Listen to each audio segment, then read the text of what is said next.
All right, Entree Architect community, it's 4 p.m. Eastern, which means it's time for Context and Clarity Live.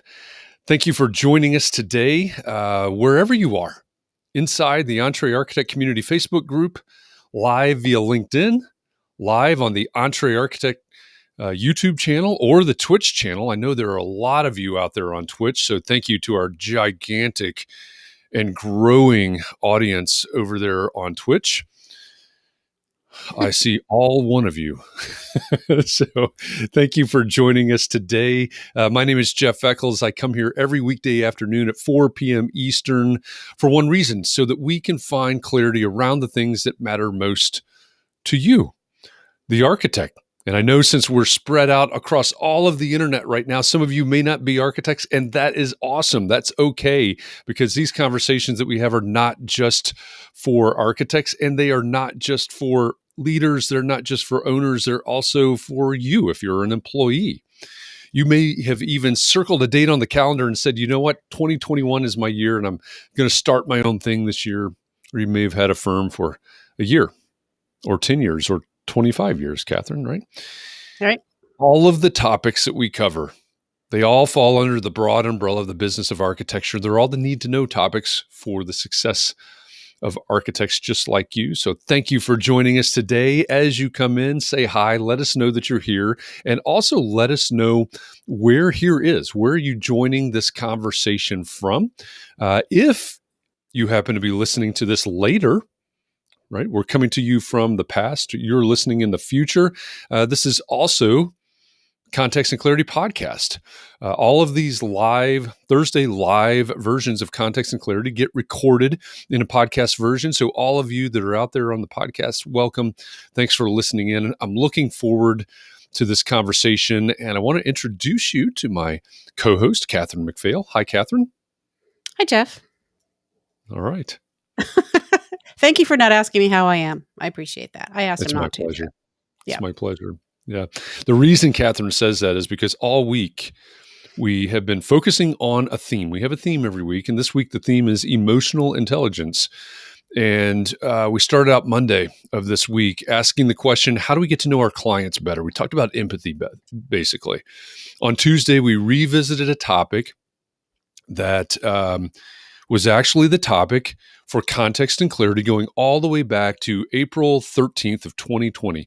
We've been running Context and Clarity since April 6th of 2020. We're almost to the point of 1 year. And back on April 13th, we talked about the fact that we transition through phases during crisis. And we asked the question on Tuesday, how are you? How are you as an individual? How are you weathering the storm? Because we're a year into this right now. And then yesterday, we asked the question, how do we get to know ourselves better? We're talking about emotional intelligence this week. It's not an easy topic. It takes some vulnerability. It takes some soul searching. And, there have been times where the conversations have been a little bit touchy. They've been a little bit tough. And so, it's interesting to me that we're covering this topic this week. It may seem strange, right? Hey, Jeff, you said all of these topics fit under the umbrella of the business of architecture. This is kind of squishy, right? It's kind of the soft side of business. But I think that's one of the reasons that we need to have these conversations this week and beyond. Honestly, it's not just for this week. Let's think about the importance of emotional intelligence in our businesses. It's an important topic for all of us. Right. We've got someone in the green room right now. It's someone that you probably feel like you know pretty well already. Do you feel like you know this person, Katharine? Oh, let's just say I thought I did, but I think I'm going to get to know him better today. Excellent. Yeah, I'm looking forward to it. I think a lot of people feel like they know him already because he's been speaking into their earbuds for 359 episodes now. So he's obviously there's a lot of hours.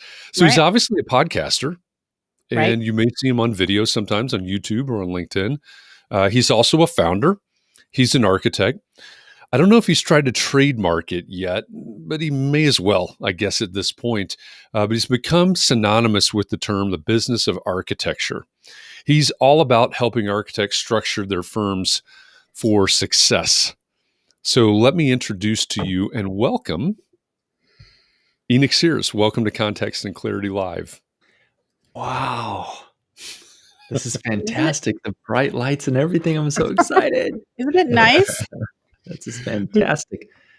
Welcome to the magic. Welcome. Good to be here. Thank you for coming here to have this conversation today. Let me start with, I think that most of the time when we think about the business of architecture, right? You have built an entire business, an entire career, basically at this point. 9 years now, right? That you've been doing business of architecture. Math, yeah. It's a good thing it didn't go beyond this number of fingers. I think most of the time when we think about the business of architecture, we think about systems and procedures, maybe AutoCAD and our favorite BIM software or something like that.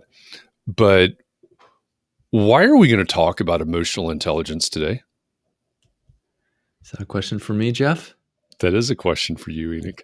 Okay. It's a good question. Why are we going to talk about emotional intelligence today? Well, first of all, do you mind? I would just like to thank the entire Entre Architect community. I want to thank Katharine. I want to thank Jeff for the opportunity to be here. It's good to be talking to both of you. Good to see so many people that I know commenting here. Kurt, I see David LaCicero, good to see David Benita, just Scott. If you put your name in there, we can actually see your name. That would be fantastic. Like if you say, hi, this is so-and-so, we can see it. Yep. So great. Yep. I appreciate that. So the question is why, right? I'll just cut to the chase. Over 9 years ago, the reason why I started business of architecture wasn't because I was an expert in business, or it wasn't because I was a whiz-bang business person, right? It was quite the opposite. The reason why I started business of architecture is because I realized that that was a huge gap in my life. And not only that, I realized it was a gap that I knew nothing about. One time when I was younger, I heard someone who was more experienced in life tell me that the older that he got, the more he discovered what he didn't know. Right. So as a teenager, he knew everything. In college, he realized there were some things he didn't know. When he was in his golden years, he realized that he didn't really know anything. Yep. And so it feels like that light bulb went off for me on business right around the Great Recession, right? So that's the math that Jeff did. That's right around when I started this journey of mine, business of architecture, was because I had a great job, my dream job. I was working down on a Caribbean island, lost my job. But before that time, I had gotten to see, because of the company and the experience I was working with, I had gotten to see successful businessmen at work. And when I say men, I mean women's included, but successful business people doing their thing. Yep. Right. And I suddenly realized, I said, you know what? I was scratching my head. I was like, why am I stretching so hard to earn $40,000 a year? Now, this is in that job I had, it was better than that. But I was thinking, why did I start at $30,000 a year and scrape and fight and claw to be able to, eat beans and rice with my wife and my young family, and our clients are pulling up in the latest, BMW supercar. I was like, now I didn't get into architecture because I was going to be rich, right? No one told me that. As a matter of fact, they probably told you too. It's probably the opposite. Right? You don't get rich being an architect.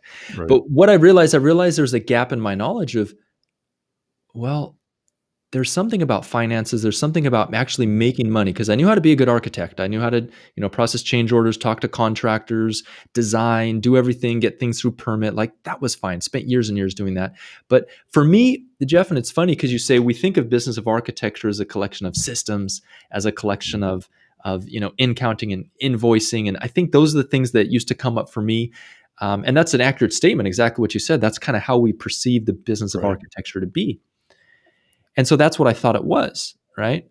But since that time, what I've understood is that, you know what, it's a discipline just like anything else. So business, obviously, people go to MBA school for a reason, right? And uh, Tony Robbins, Tony Robbins says that, you know, success is 20% science, 80% psychology, right?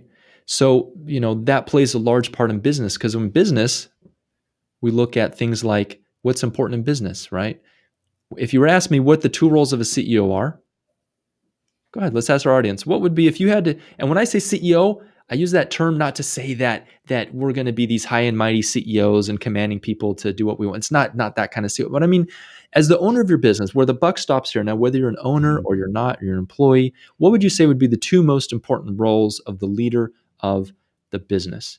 Now, I don't know. There's probably a delay in the broadcast, right? Am I going to be able to get some answers here, Jeff? And A little bit, yeah. So everybody that's out there in the audience, I mean, you know the drill. Most of you that have been with us for context and clarity before, just go ahead and put in the comments wherever you are, Facebook, LinkedIn, YouTube, or Twitch.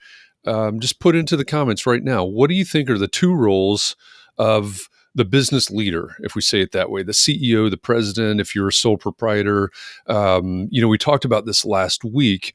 Our theme last week was firm culture, and we talked about the fact that firm culture is not just for firms that have employees. Sole proprietors also have a culture. So even if that is your context, what's your role as the leader of the business? And so there we've got an answer from somebody. that Brian. person gets an A+, and they get a Brian move to Penchow, the front of AIA. the class. Who was that, Katharine? That was Brian Penchow, AIA, who said, set the direction and support the team. Brian, well done, well done. I don't know how many other answers we're going to get, but I'll read that out. So I would put a little spin on it. But Brian says, set the direction and support the team. Yeah. And that's exactly right. Right. So if we strip away everything, you know, from the CEO role, the two most important things would be to set the vision of the company, set the direction, and to what I call, or what Gary Keller calls actually, succeed through other people. So there's this idea of succeeding through other people. Now, if you're a sole practitioner, I mean, you got to succeed through yourself. So Sure. in a weird way, you could still be succeeding through others, right? So, but if you have employees, you need to succeed through those people. Mm-hmm. So let's go back when I was laid off from my position because of the Great Recession. I mean, that was not fun, to put it lightly. I mean, that was really painful. It was really painful. It was terrifying. It was scary. I didn't know what was going to happen. I had a young family, 3 children at the time, who were all very, very young. And I was still young at the time. So you can hopefully those of you who've been around, you can excuse my naivete for thinking that I had it made when I went to a decent architecture school, and then I got a decent architecture job and a career. And I was thinking, you know what, this is great. I've done everything they taught me to do, or that I thought society had told me to do, to be protected, to be secure, to be able to provide. And so suddenly here I was going to be without a job. And I was just like, what did I do wrong here? Like, where did I miss the bus? Where did I make the wrong decision, the wrong choice? And it was really hard for me to come to face with that. And I just understood suddenly, I realized there was something missing in my life formula. I'm like, okay, I made some choices, but my life is not matching my expectations. So if my life doesn't match my expectations, that must mean that I've got to start doing something differently. And when I say it was painful, I mean, I went back and I was working for the firm that I worked in Houston for a little bit. I moved out to California because I decided it was a great time to start my own thing, right? Brilliant idea, right? Greatest recession ever. Let's go start our own thing. So I moved to another city, back home to where I grew up in California. Didn't really have any contacts, no professional no one knew who I was. And it was, I mean, I was struggling to make ends meet. It was not fun at all. But I learned a lot. You know, I was literally throwing newspapers. I would get up at 1:00 in the morning. I would throw newspapers. And I would then go to, so I got a substitute teaching job, right? So Wow, I don't really? know, those of you who know, what's that, Katharine? I'm just trying to imagine that. Are you elementary school? I'm just trying to picture it. Or like high school? So I would do, it was all ages, right? And I'm from a town in Central California near Fresno. I see that we had someone from Stockton here, Tim, I think. Yep. And so any of you who've ever been through Fresno or heard of Fresno, you can know that there's some parts of Fresno that are some rough neighborhoods. Okay. So yeah, I did everything. It was elementary school, middle age. Middle age was my favorite kind of my age group. Maybe getting off on a tangent here, but the fact was, is I was getting up at 1 a.m. in the morning. I was going in, throwing the newspapers to make some money, and then I would go and I would do a substitute teaching job. And there was a part of me too that like didn't want to go accept a job at an architecture firm. Like probably if I hustled, I could have found something. But I was like, no, I'm going to stick this out. I'm going to do what it takes to make this work, and kind of get out of the what I thought was the rat race at the time, right? So that was tough. I never want to go back to that. Sometimes I still wake up in a cold sweat thinking that I'm having to get up at like 2:00 in the morning or 1:00 a.m. to go and fold newspapers. I hate that smell of newspapers. Have you ever? That's the smell of newspapers. Yeah. Does that remind you of that? It does. Yeah, I don't. They smell a certain way. Anyway, sorry, I won't interrupt. Okay, go ahead. I'm just relating. That smell, absolutely. Yeah, yeah. But when I was, we would go to this big, large warehouse, and you would get your papers, and you'd go to these long desks, and there was like you'd be about 4 feet away from another person, and it's freezing cold in there. Even in California, I say freezing, but for Californians, it was like 56, 59. That's freezing for me, anyways. Just laughing is like, oh, please, you weakling. It's a wonder natural selection hasn't made you fall off the earth, right? That is a little cold for folding newspapers. I'll agree. Yeah, my fingers would get cold, and so the end of the story here is it wasn't fun, and right. and it was very painful, and I was just kept on wondering, how did I get here? Right? How could I go to a great university? How could I have what I thought was a good job, and it was while it lasted, and then end up unemployed, right? And so I figured out, what, there's some keys to life and success in business that I didn't understand, and so that's why the business of architecture started. So going back to your question, there's a very long answer, Jeff, to your question. No worries. But why are we talking about emotional intelligence? Well, when we chatted last week, you said, "What do you want to talk about?" I couldn't really think of anything, but I thought, you know what? I always like sharing the things that are relevant for me. And right now, an area in which I'm growing is in this idea of emotional intelligence. Okay. Because from the very first, when I first started business of architecture, and I talked to every successful firm owner I could talk to, interview them, started the podcast, talked to every consultant, read every book on the subject. What I found was really interesting is that a lot of the very, very successful, what I'd term successful architects, now that's a loaded term. I realize we all define success in our own way, but people who are making incredible income, people who are working on exciting projects and seem to have a decent amount of flexibility and freedom in their life, they seem to have this X factor. And what was really interesting is most of them, when I asked them how they got where they were at, they couldn't really put their finger on it. They didn't really know. That's interesting. Yeah, they wouldn't be able to actually tell it back to me. Mm-hmm.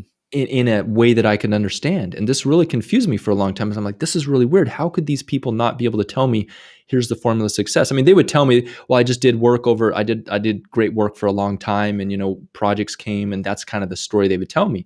I was like, well, I know a lot of architects that have done great work over an even longer time, and they haven't achieved half of what you've achieved. So there's got to be something else, right?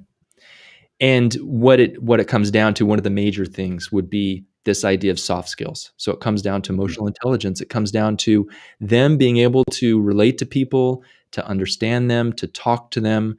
I looked up the definition here of emotional intelligence because I don't know the definition.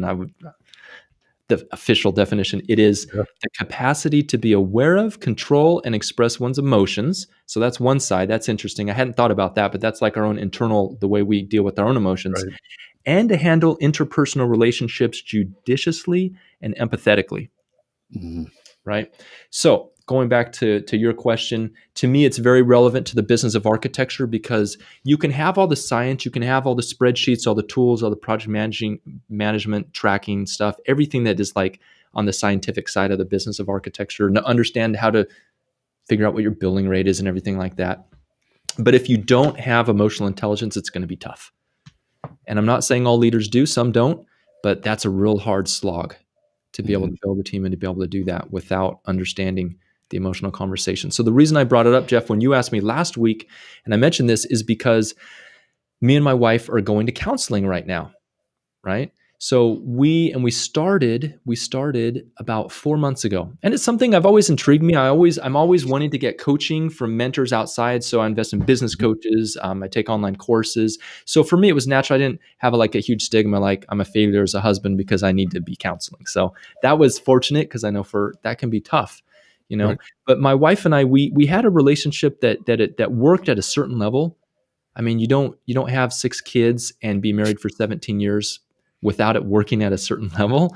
But there was a whole nother level where it absolutely wasn't working. And it was for me, I would say it was a lack of connection. It was feeling like I didn't there was something missing.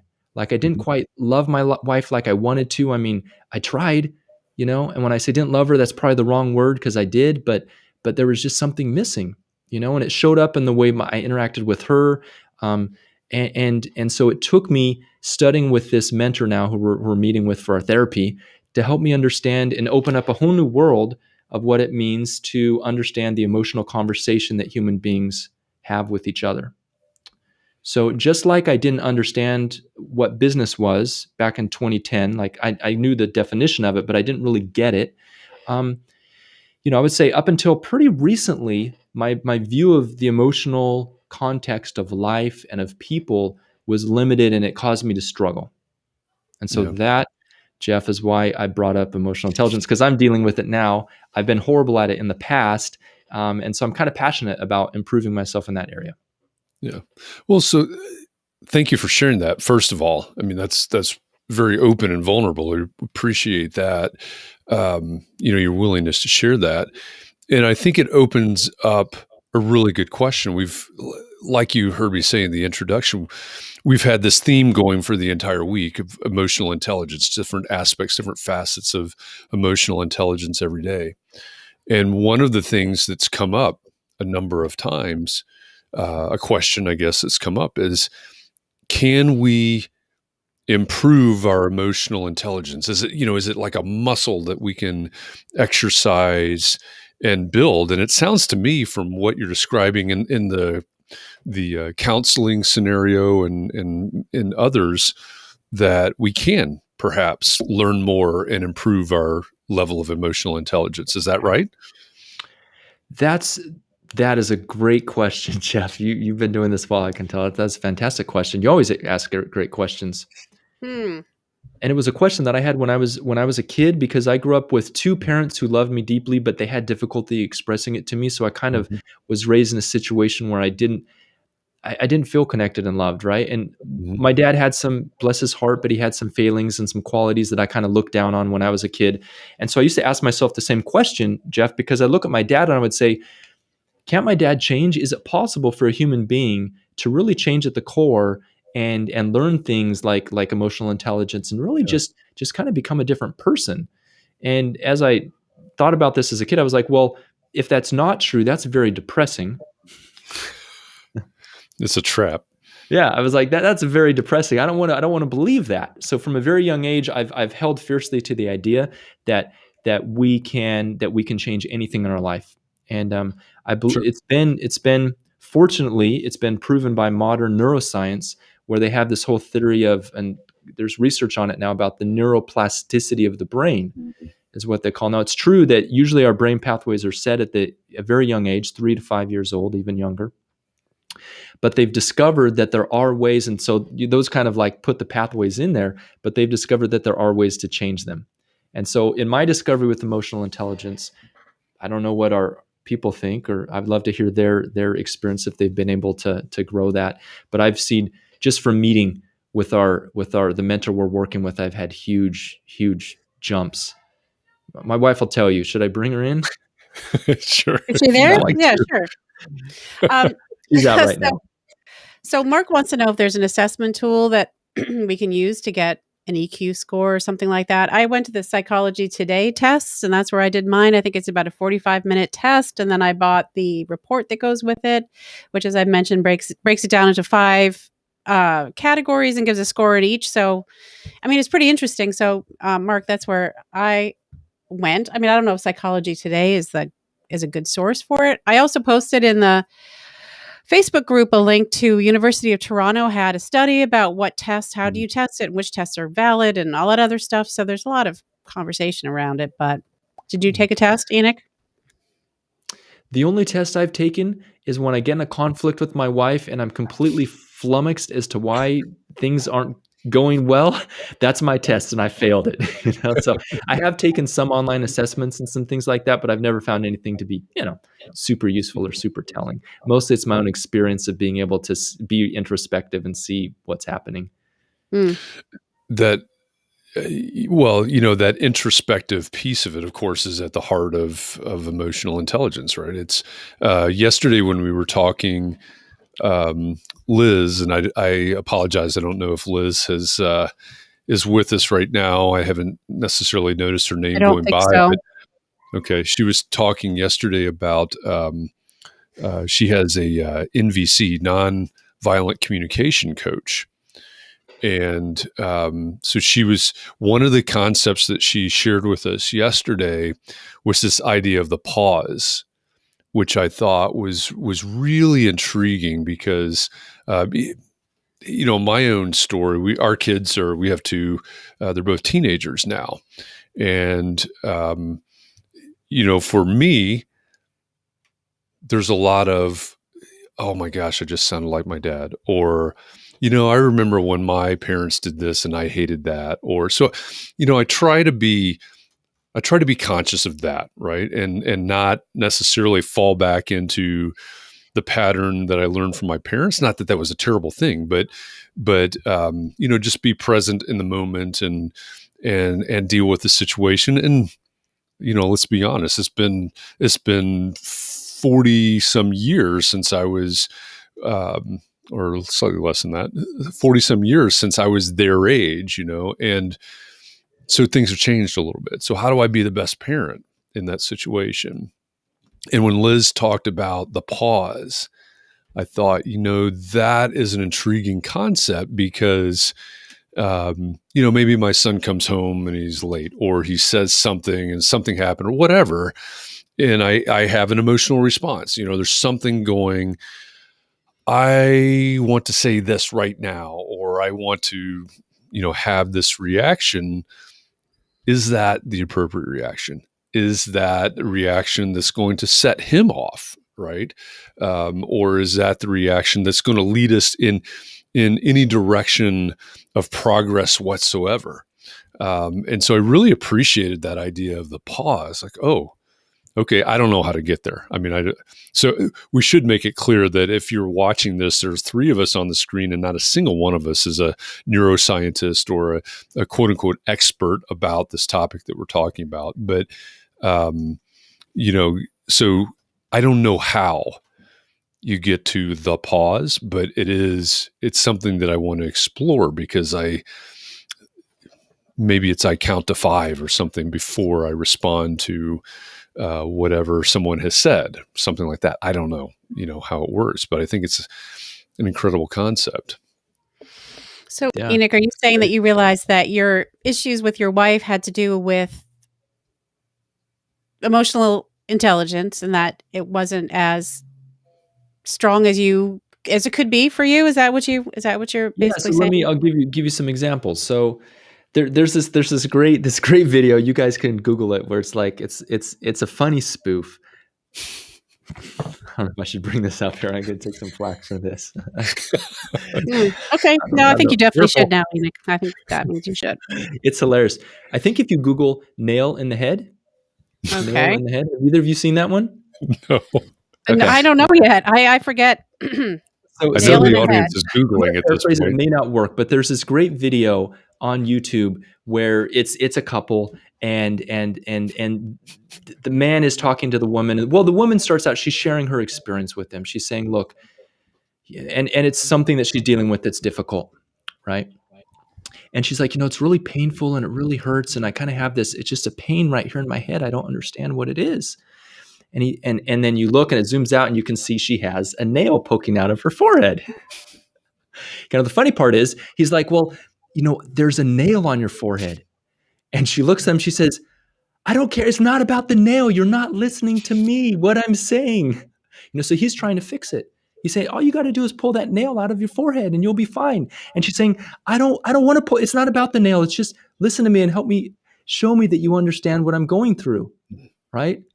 Now, of course, this is place you got to watch it. When I say it back, it's probably not that funny, but if you watch it and you've been at this experience, you know what that's like, right? Well, So it can go both directions. It can go from man to woman, woman to man. But a lot of times when we're experiencing something emotional like that pain or sadness or anger, we may not be expressing it correctly, but a lot of times other people want to fix it.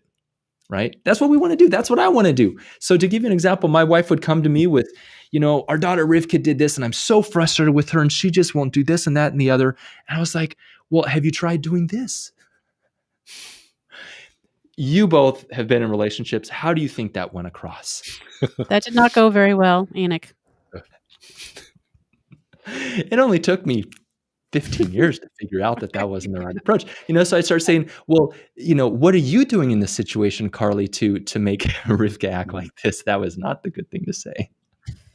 Nope. Right. So those are the kind of situations that we'd have, and I mean, it's everyone, it wasn't nothing crazy. We're not both yellers, but it was more passive. And it just, when you have that relationship when my wife's not feeling like I'm understanding what she's saying, that feels very lonely, and what I didn't realize is I was lonely too.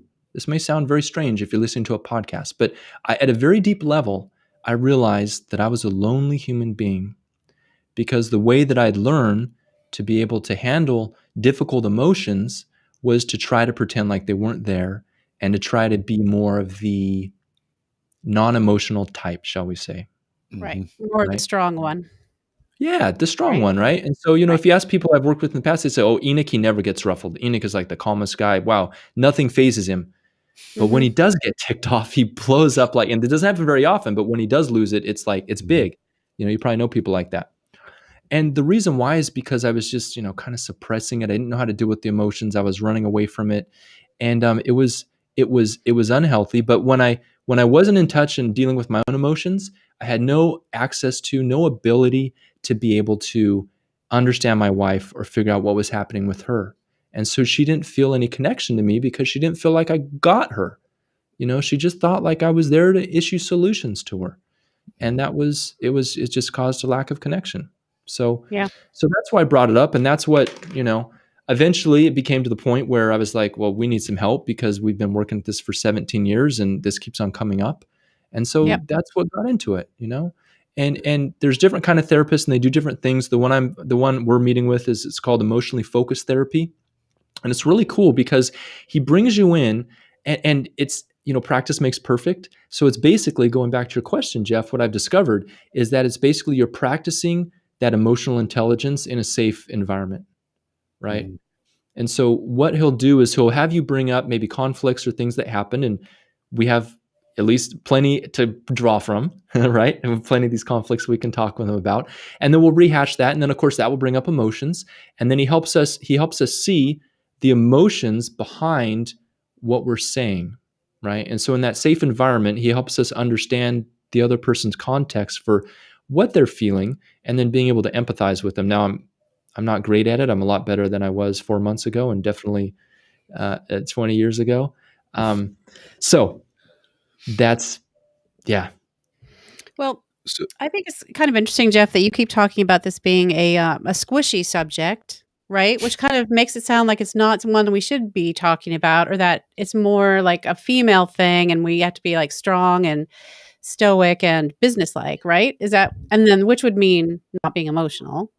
Is that kind of what you mean? No, I'm referring to it as squishy, number one, because I like the word, but I'm not trying to. It is a great word. No, it's a good word. Yeah, no, it's, I apologize. I don't remember who said it before, but it's the soft side, the soft skills, as are commonly, as is commonly called the soft skills. So, just the contrast with, is it spreadsheets and BIM software? No. But I think, what's, and Enoch alluded to this a minute ago, the importance of emotional intelligence in if I were to poll every single person in the audience right now, every single architect I've ever talked to in my career, 99.99999%, probably more, would say that architecture or any professional services profession for that matter is a relationship-based business. And so how can we possibly be the best that we can be at our craft, at dealing with clients, serving our clients, any of these things? Enoch has talked about his relationship with his wife. So that's a relationship. But as you're describing that, Enoch, I'm going, that's completely applicable. Even the example with your daughter, right? I can totally see that conversation. Just change the names, change the roles. That's a conversation between a leader and an emerging professional in an office. So yeah, I don't mean to offend using the term squishy. I just like the word. No, I was just wondering. I was just wondering what you meant by that, whether it's something we should be talking about or not, should not No, be talking. I think, I think, and this is why I love it when I see people in the list here that are not architects, because even though our audience is mainly architects, I mean, it's Entree Architect, and we've got the business of architecture here and all of that. But this is a conversation that needs to happen in any business setting. I think one of the things that, and I think there's a couple, I know we need to take some questions from the audience as well. So I apologize for kind of going off on a tangent, but especially in the context of the last 12 months in the United States, that's from the United States perspective. It's been about 12 months since things shut down. If you're in the UK or somewhere else in the world, it's been longer. So how does emotional intelligence play into the, oh, well, wow, what's going on around us? It's similar to your story about the Great Recession and being laid off, right? There's people losing their jobs. There's firms saying, well, there's no way we can go remote. And then 2 weeks later, they're necessarily remote. How do I manage people when I can't see them in their seat all day, every day? That's a context that I think it's really important to talk about this topic in. And then also, we're online right now. We talked about this a little bit yesterday. What do we do when there's that little bit of disconnect, right? And it may happen in the comments here. That's tough. Yeah. Jeff, that's a great point. I'm dealing with this right now with my team, is like when so much is virtual, because a lot of EQ, right? If you're typing through Slack, you have no context for what that other person's thinking or feeling. You don't know how your message is going to come across. That is going to be a challenge in the future as we focus. Yeah, that's going to be tough. Yeah, those are some of the things that intrigue me about it. And I'm happy to hear that there are things that we can do to improve our EQ, to get better through the practice of it. Yeah. Well, it seems like knowing yourself. Hopefully it gives people hope, right? Hopefully it gives you hope. Go ahead, Katharine. Yeah, I was going to say, if you know yourself, then you know what your strengths and weaknesses might be in terms of not putting yourself into the position where you're the one dealing with clients or difficult clients, because maybe if you're not that great at it, it's good to know you're not that, it seems pretty obvious, but if it turns out you're not the best, how does that hurt your business? I mean, it would. But in the meantime, you have to improve yourself. So I don't know. There you go. Here, Mark, and that goes back to kind of where we started, right, Katharine, which is, how does this deal with the business of architecture? If we can't deal with people, it's going to show up in our business. Right. That's right. Yep. And it's normal. I mean, there's no school that I've been to that teaches you really how to deal with people. Right. And so it's sort of like, if you find that you don't, and something always seems to go wrong, there might be a gap there. Check it out, and you can improve it. But you got to be aware of, first of all, you got to not cast the blame on other people, right? You're not going to say, man, it's just all these damn employees, man, they just can't get anything done on time, and I have to yell at them all the time, or I don't want to yell, so I'm quiet and I just get frustrated. And my goodness, how come it wasn't like it was back in the day? Now, sure, there's some of that's very valid and very true, right?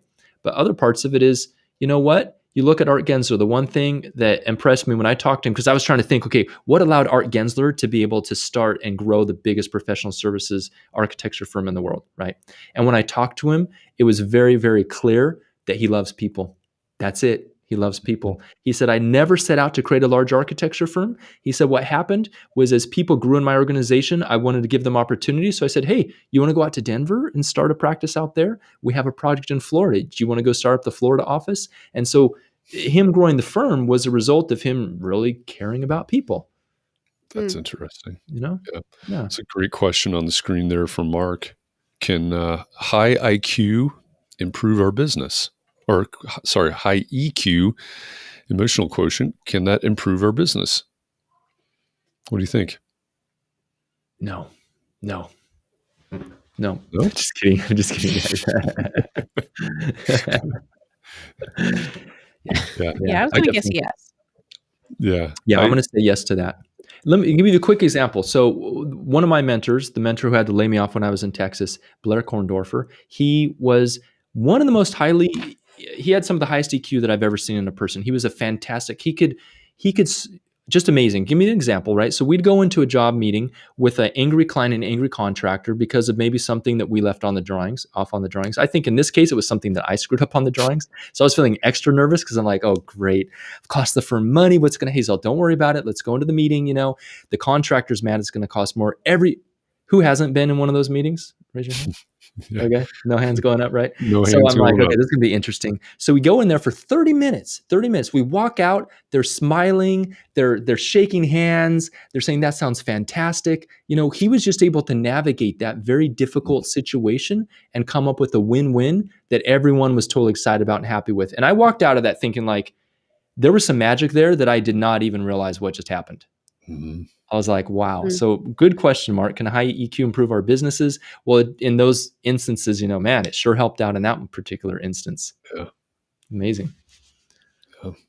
So did you have a specific takeaway from that meeting? What did you learn in that meeting other than holy cow? No, it's funny you asked that, Jeff, because at that time where I was in my life, I knew he knew how to work with people. Like that was obvious.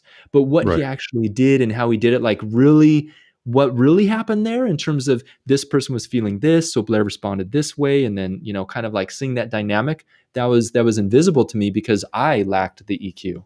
So I don't know. Other than man, I want to be like that. That was kind of my takeaway. There's so many funny comments here. Facebook user says on Slack, adding emojis makes all the difference. Yeah. That explains it all. Well, but I would say to that, both parties have to add the emojis, don't they? If you truly want to don't add, then you're wondering what happened. I don't know about emojis. Do you two use emojis? Professionally, I don't do it. You guys are shaking your head. No, I have to admit that I do. I'm sort of the generation. So I grew up on, it's not an age thing, but when I grew up, I was frequenting the bulletin board. So I grew up like with the green screen texting and being in chat rooms and stuff. So I try not to, but I end up using a lot. A question: do you look down on people that do use emojis in a professional context? Yeah, I do. I'm judgmental of people who. It depends on the emojis. I mean, there's some I really, really hate, and that's over for me. That relationship if they use it, and on the inside. But see, my fear, the reason that I don't use them is because most of them, I don't understand them. I don't know what they mean. And I'm so afraid that it's going to end my relationship with Katharine that I don't use them. It would, Jeff. I mean, I use a lot of hearts. I use fiddles. I'll use hearts and fiddles and a thumbs up. Nice. And nice. I love that's that. it. Great. Those are all very safe. Like, the whole thing about the crying ones, the crying emojis, apparently you're too old if you don't know what it is. So I just avoid any crying emoji, whether they're crying loud. Who even knows? It's a lot. Yeah. Emojis are too much. Yeah. I'm old enough to now have the first round of the COVID vaccine. So I guess I'm too old to understand the crying emojis. Just don't go in there. So someone did want to know, Enoch, this is completely off topic, but do you still practice architecture? I try not to. I hear you. I try not to. I mean, look, I leave the architecture to you guys, you folks. That's what I do. I help you do the architecture so you can create amazing world, amazing environments, and I don't have to do it. I can focus on everything else, helping you succeed through architecture. So good question. And I'm not sure, you must have had a reason for asking that. I'd love to know why you asked that. I don't know why you asked Needs that. an architect, Um, maybe? yeah, well, possibly, but why would they ask it even if they're an architect, right? I mean, there's I don't know, curiosity, there maybe. could be, Yeah, could be just wondering. yeah. One of the things that I appreciate about your story is at the very beginning, you basically talked about an exploration, right? Here's this thing that I don't know about, right? The business of architecture. And so you started this exploration to learn more. And I think it's a great metaphor, if that's even the right word, for this whole conversation that we're having today. How are we going to learn about emotional intelligence unless we explore, right? Unless we explore our own emotions and explore the other person's emotions. So I think I really appreciate that, that theme in the conversation today. Yeah, that's beautiful. I love that. Yeah, yeah. What else do we have from the audience? There you go. Well, my question is there a difference between emotional intelligence and maturity? And that was Tim Hill asked that question. Okay, well, I'm not exactly an expert on emotional intelligence, other than I've not been very good at it, so I can see when I don't have it, and I can see when I'm improving at it, right? So I'm not sure how to answer that. I could just tell you what I think. I mean, when I think of emotional maturity, I think of someone that can express their emotions in a way that's constructive and positive. And when I think of intelligence, I think of being able to interpret not only what's happening internally with your emotions, but also what might be happening for another person. So it goes back to me, this is my novice, going back to the definition I read earlier, there's sort of an internal component and an external. Anyways, that's what I hear, but that's a great question. That really is. Good question. Yeah. Yeah. Katharine, I want to take Brian's question right there, that can EQ influence brand? Okay. I got it. Brian, my man. We all know and love Brian, huh? Yep. Any thoughts on this one, Enoch? I love this question. This would come from someone who's in the marketing/web design messaging world. So Brian McCartney asks, can EQ influence brand? What comes to mind is a number of VRBO commercials that I've been seeing recently on YouTube. You guys seen Ugh. those ones? Yeah, I hate them. Yeah. The one that So says, Katharine hates them. "Ugh, Why do you hate this them, is where Katharine? grandpa and grandson." That one? Yeah. When they're Why do talking you about hate the stuff them? that I don't like the guy's voice. I feel like he's kind of condescending and kind of just makes my hair stand up. So I just feel like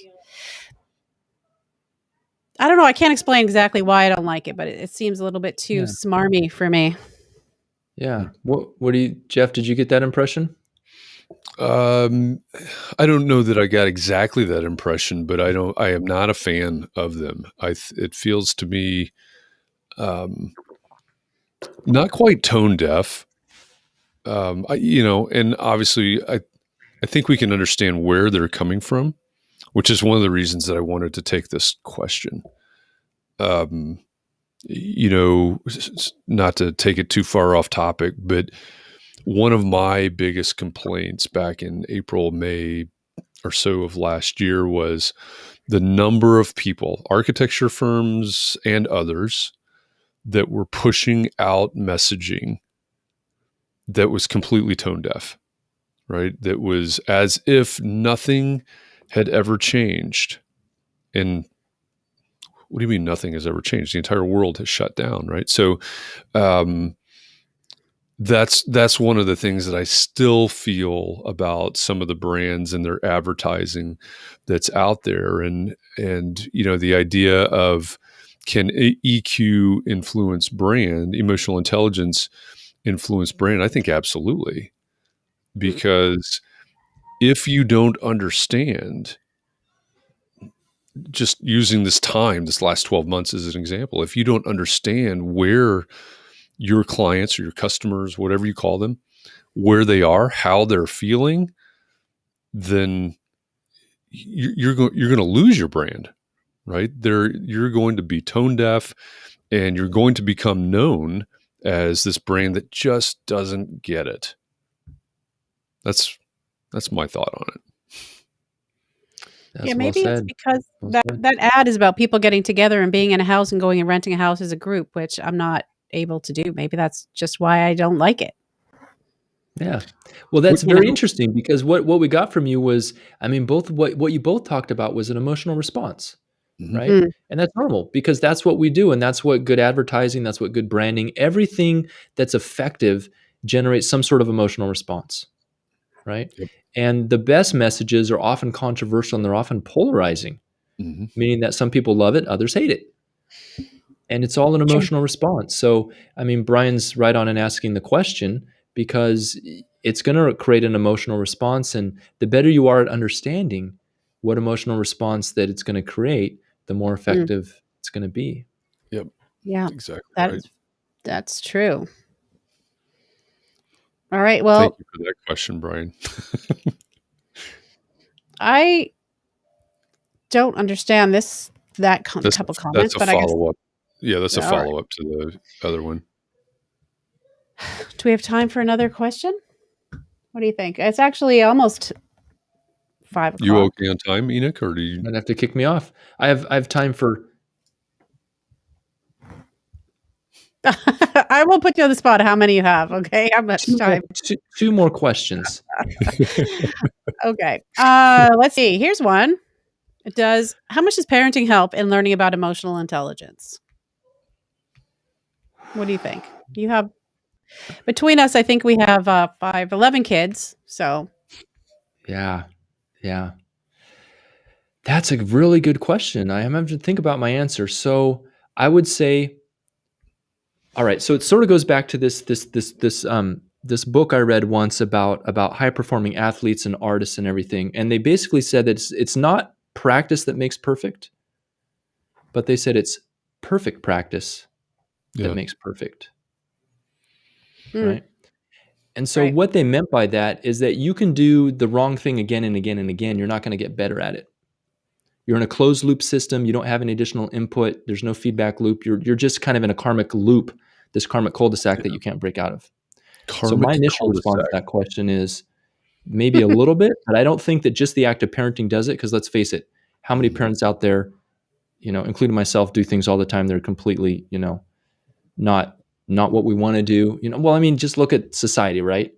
I wouldn't say we have a bunch of emotionally adept and well-adjusted human beings walking the planet. Now, there are a lot of them, no doubt about it. I'm not trying to cast this negative doomsday thing, but I would say no. But what I would say is if you're observant and you get the right training and the right outside help, that it can be an amazing laboratory for that.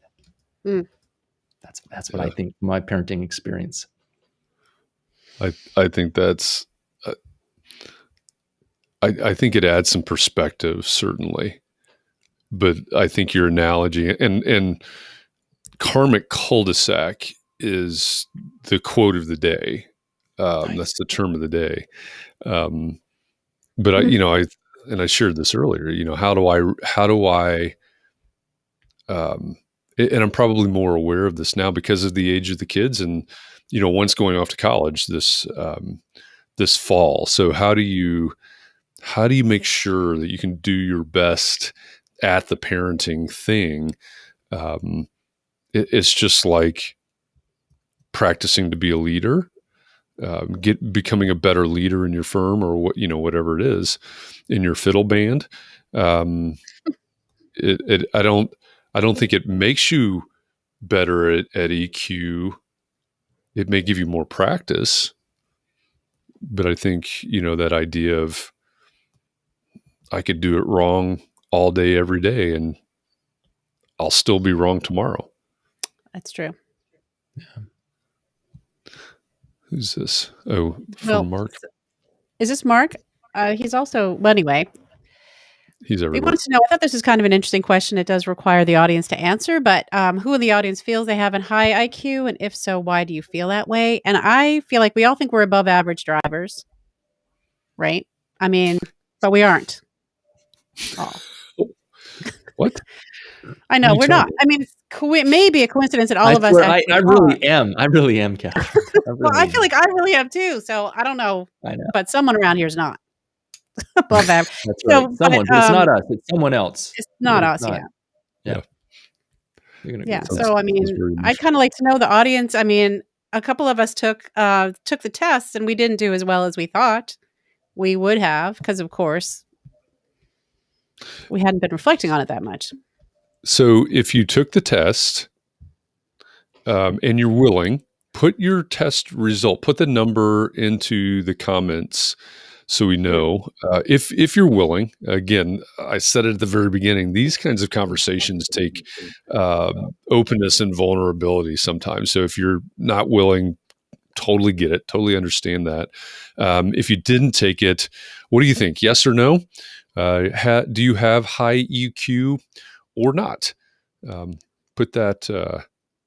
Oh, We get some Rod honesty Werner here, says some he's an emotional moron. That's yeah, there's Rod. some honest vulnerability there. There we go. Awesome. Is vulnerability. Yeah.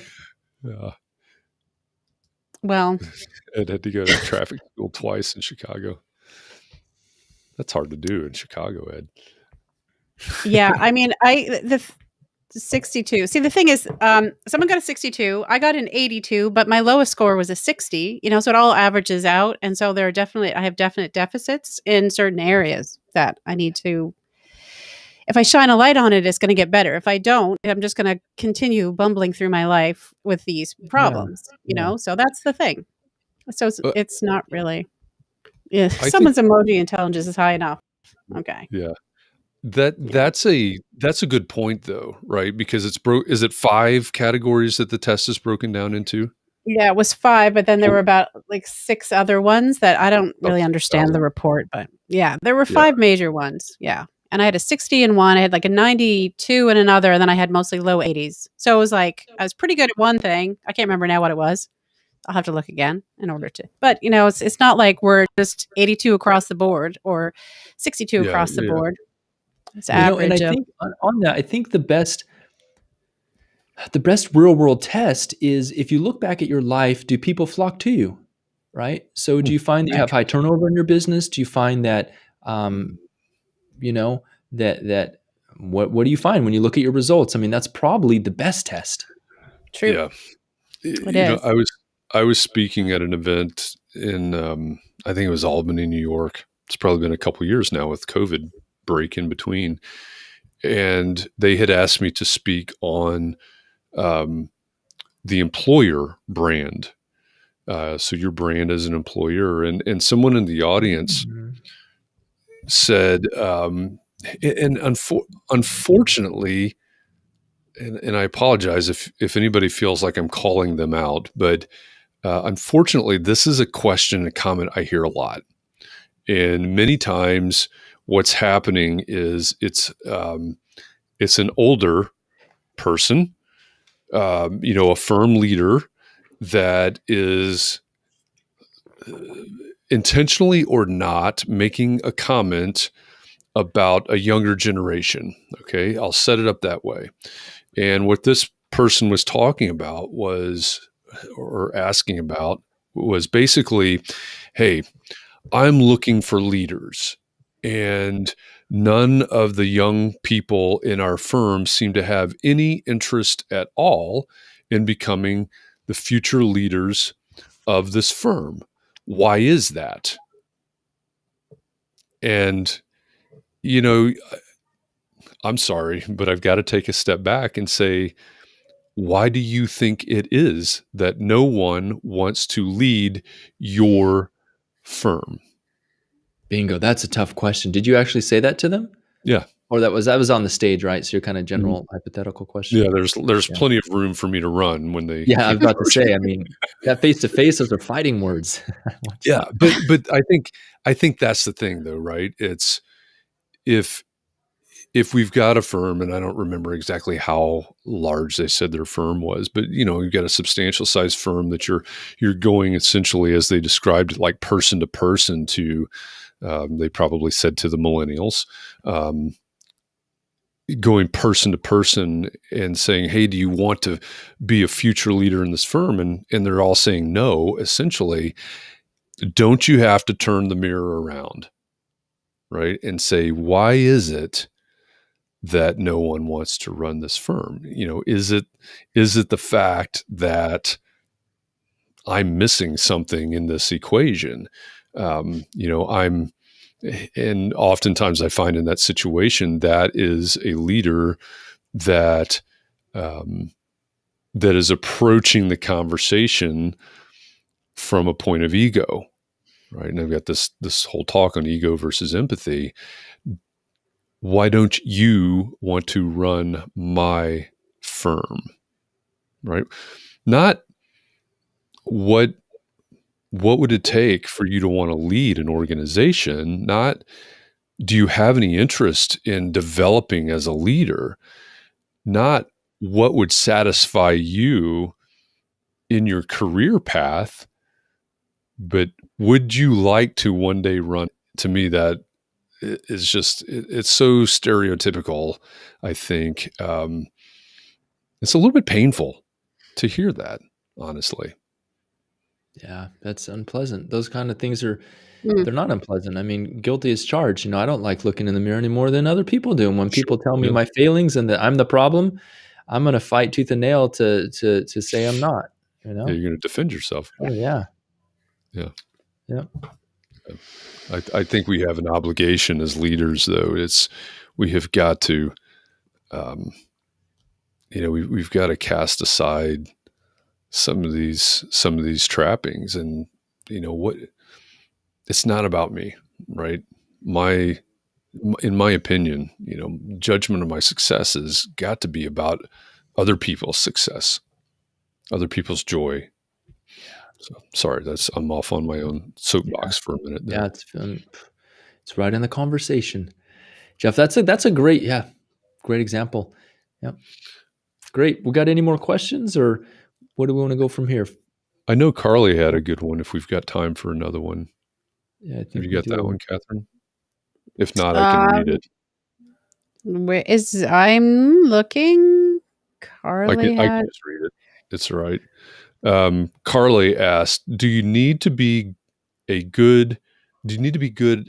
Sorry, Carly, I'm butchering it here. Do you need to be a good emotional intelligence match for your clients? Oh, that question. I was looking. Got at it. Got it. Do you need to be a good match? It's a good question. I would say, yep. From my side, no. Like, it's your job as the professional to be emotionally intelligent and then adapt to however they show up. I mean, if you're with a client who's emotionally intelligent, that's gonna be fantastic. If they're not, well, I mean, then deal with it, But I personally wouldn't see that as necessary, because the beautiful thing about having someone who's emotionally intelligent is they can adapt very easily to the other person and help that other person feel connected in a way. Yeah. And I think that's, and we were talking about this before, right? There's no context to reading a question. So I don't know what kind of nuances were inferred in that. That's a very empathetic response, Jeff. in that question. But one of the things that it reminds me of, and this has come up several times this week as we've tackled different versions of this topic, is, what do you do if, I think the way it was put yesterday might have been, hey, what if you're working with a bunch of people that apparently have zero emotional intelligence? So I don't know if that was part of Carly's question or not. Hey, what if you have a certain level of EQ and your client has much less or much more, one way or another? But that is a common version of these questions that come up in the conversation, is what if the other person is maybe even what if they're not reciprocating? It's a tough one. Maybe if everybody you work with you think has low emotional intelligence, maybe it's you. Yeah, that's a good one. That's a good point. Why does everyone in the world have low emotional intelligence? How come they don't understand what I'm trying to tell them? Right. Why is it? Well, I have a feeling that Katharine's pretty high on the emotional intelligence scale. No, I only got an 82. Just based on her responses and the way she's showing up in this conversation. Yeah. Brian says we don't work with sociopaths. I like that. Don't work with sociopaths. Yeah. That's what I was thinking too. If you're in leave. Here's the thing. Here's what you do. if you're working with a bunch of people that don't have social, emotional intelligence, you got to leave. Now, if you get to the next firm and everyone there's the same way, you Right. got to hold up a mirror. Yep. That's a great Yeah. point. But That's yeah, a very great point. I've been thinking about the people's abilities to see red flags or respond to red flags. Really, it all ties back to emotional intelligence. We talk about red flags a lot on context and clarity, and Yeah. yeah. That's a great point. How do you recognize those? That's very good. And I know we're past the hour, so it's We are. probably time that we wrap this conversation up. Although it could keep going for hours and hours and hours. So Enoch, I really appreciate you coming and joining us today, and being vulnerable and sharing everything that you've shared. I know that there were a lot of people probably that said, "Oh, Enoch Sears is going to be on Context and Clarity. What the heck? Emotional intelligence? What does that got to do with the business of architecture?" And so that's one of the reasons that I'm really glad that you came here to have this conversation, because I think it's a great indication that we all need this conversation, and we all need to somehow develop that muscle if we're going to be better architects, better professionals, better at our craft, better business people, whatever your context is. So thank you very much for coming and having this conversation with us today.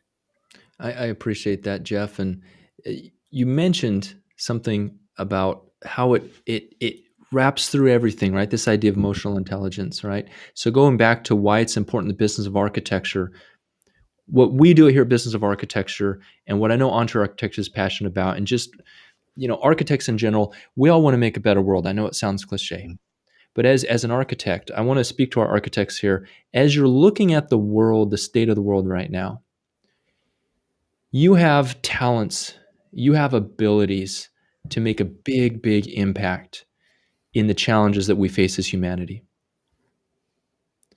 And your ability to, there's a great quote that I love. It says, anything is possible for you. Well, let me flip it back. Anything is impossible. I'm going to screw up the quote here. That's all right. I do it all the time. Yep. Anything is possible for you if you have the ability to enroll other people in the possibility of you having gotten that thing. Wow. Something along those lines. What that means is that you can have anything and have any sort of impact that you want in the world if you have the ability to rally other people to your cause and to help them believe that you've already gotten that thing. Think of the great leaders through history. Martin Luther King, that's what he did. I have a dream, right? Mm-hmm. So what I'd state is, and my rallying cry for you architects listening is that you have incredible skills that are needed right now for a built environment. If you look around at a lot of things being built today, they could be better. We all know that. And so the key here to having the impact, it's not going to rely, I'm assuming you're a great architect, right? So get your skills up, but that's not going to be the limiting factor. What's going to be the limiting factor is going to be your ability to enroll other people in the vision that you have. And that requires high emotional intelligence. It requires being able to help people see a possibility. So that's why we're talking about this. That's excellent. Thank you for that. Really appreciate it. So to everybody out there in the audience, lead, connect with people, and get them to follow you, get them to come along with your vision. But you're not going to be able to do it without a high degree of emotional intelligence like we've been talking about. So again, Enoch, thank you very much. Katharine, thank you. To everybody out there in emoji land, thank you for joining us. I will be back again tomorrow, 4 p.m. Eastern, same bat time, same bat channel, for the next edition of Context and Clarity. And tomorrow we revisit our mini-series that we've been visiting every week. One day a week, we talk about a digital and or social media platform for architects. that you could be using, you should be using, maybe you shouldn't be using. And tomorrow, we are going to talk about, it's actually one of the most popular social media platforms that we talk about on Context and Clarity. We're going to revisit it again. We're going to talk about Instagram for architects. So join us for that conversation tomorrow. Again, you can check out the Context and Clarity podcast, very short form podcast every morning, early every morning, wherever you consume podcasts. You can join me for a preview of the topic in a coffee talk on Clubhouse at 9 a.m. Eastern. And then we will start this up again tomorrow at 4 p.m. Eastern inside the Entree Architect Community Facebook group. So I hope I see you in one or more of those places, and we'll talk about Instagram tomorrow. How do you do it? What is Instagram? Should you be there? How should you be there? Join me tomorrow. Thank you to all of you. I appreciate each and every one of you. Enoch, I appreciate you. Katharine, I appreciate you. I didn't call you Kevin today. And you didn't. Everybody. I appreciate you too, Jeff. Thank for the record. Everybody have a great evening tonight. Take care of yourself. Be well. Be safe. Keep those that are close to you safe and well. And take a little bit of time to breathe tonight and come back again tomorrow rejuvenated and ready to do it again. All right. Thanks, everybody. We'll see you tomorrow. Bye, y'all. Carpe diem. Bye for now.